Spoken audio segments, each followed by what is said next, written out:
What's good, guys? Man and Pander, and in this video we're going to go through the top 10 things that you need to know before coming to Da Nang, Vietnam, regardless if you're a tourist or a longer term expat. These are the 10 things that you need to know to have the best time here in Da Nang. Let's go. Point number 1, short and sweet, the best bank here is VP Bank. It charges 0 fees and you can draw up to 50 million dong a time. Great bank. TP Bank is no longer the best one. Second of all, Viettel is the best SIM card you can get here. Vinaphone is available, however, it's not as good as far as service and data speed is concerned. The SIM cards are about 140,000 dong a month for 3 gigabytes a day. Yes, you have to pay extra, of course, for the SIM card to start out with. Just make sure that you bring your passport to the shop to register it. Thirdly, the seasons. There's 2 seasons here in Da Nang. Yes, buddy. And it's basically warm, or not as warm, but there's rain as well. So from about September time, it starts to get a bit wet and rainy and a bit stormy, and then it progressively gets worse all the way till like December, and it starts to taper off until about February time. It's still very, very warm here, as right now it is 30 degrees, but apparently it feels like 37. Yeah, pretty hot. However, you're gonna get some more rain here if you come during this season. Cool. Fourth part. If you're coming here, you probably wanna know where you're gonna stay. Well, if you're a backpacker and you're here for a couple of days or a week, I totally recommend me and Anne. Yep, we stayed there for ages as a backpacker and also as a beginner Nomad, and we can recommend a few hostels here. Cool. If you're here on holiday and you want a nice hotel and you're probably staying a bit longer, these areas are up for consideration. So Mian is great if you want the fully Western experience. It's going to cost a penny, of course, but you're going to have all the amenities there, all the Western food that you're after, and there's going to be a Western expat community there for longer term people. If you don't want to pay the kind of the premium, or if you don't want that fully Western experience, yeah, there's a few other options. You've got Son Cha, which is just north of Mian, which is very, very affordable still. They have Koreatown, as well as a very good expat community there as well. Drivable by bike, about 10 minutes. Further up past Son Cha, you also have Mun Thai, which is where I currently live. You get a great deal there, and it's also a very local experience. Huh, yes.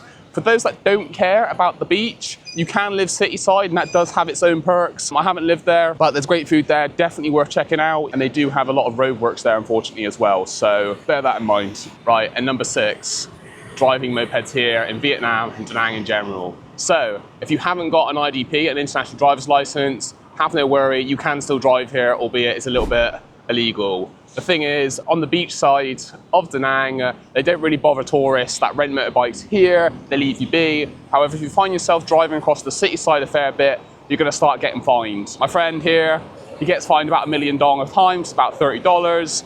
Not much, but it's more of a bribe kind of thing. So if you're gonna get a bike here, bear that in mind. And also, some people here will refuse to rent you a bike if you don't have an IDP. Of course, people here still rent them out. It's just who you know and just trying a few places, really. Cool. And number 7, the local food. Yes. We here at Man and Pander love eating the local food amongst the locals. It gives us that best Vietnam experience. However, for everyone that's new to Vietnam, it's going to be a bit of a shock like it was for us. You're going to see they store the food a little bit differently. They present it a little bit different to customers. As such, it can be a little bit off-putting. However, once you get your head around the fact that it is in metal trays and there's no heat lighting, here you realise that it's actually really safe and really, really tasty to try. Now, bear in mind that the local food is going to have a quick turnaround as far as they cook loads and they sell loads. So what you see left out isn't always going to be there for days on end. Of course, using a bit of personal judgment on that is kind of important. And so rolling from that into the 8th thing, the specialties here in Da Nang. So Da Nang has a few specialties that we highly recommend you guys try. So the first one being Mi Quang, or Mi Quang as I used to call it. It's effectively a central Vietnamese specialty. It's kind of like pho, but a little less soupy and a bit more curry-like. Really recommend trying it. We can recommend a place here that we went to, really great, Michelin star. And aside from that as well, the fish here is actually really worth trying. So basically, it's fresh, it's really fairly priced, and you can pick what you want as far as shrimp, fish, lobster, etc. And it's a really great experience, especially if you grab a local experience, which here is also really worth going to. Aside from that as well, because Hoi An's nearby, you can get yourself some Khao Lao, which is worth trying. any Hoi An market would be great for that as well. Definitely worth checking out. The 9th point, as you'll probably guess, Da Nang is a very popular place for nomads, but it's not just nomads from the West. Yes, Panda. There's lots of Russians here and lots of people from all over Asia as well. So what you're going to find, there's going to be a bit of a melting pot of people here where everyone speaks all kinds of languages, and it's actually kind of really nice. Of course, some people want their distance, understandable. Some people's cultures are different, just bear that in mind.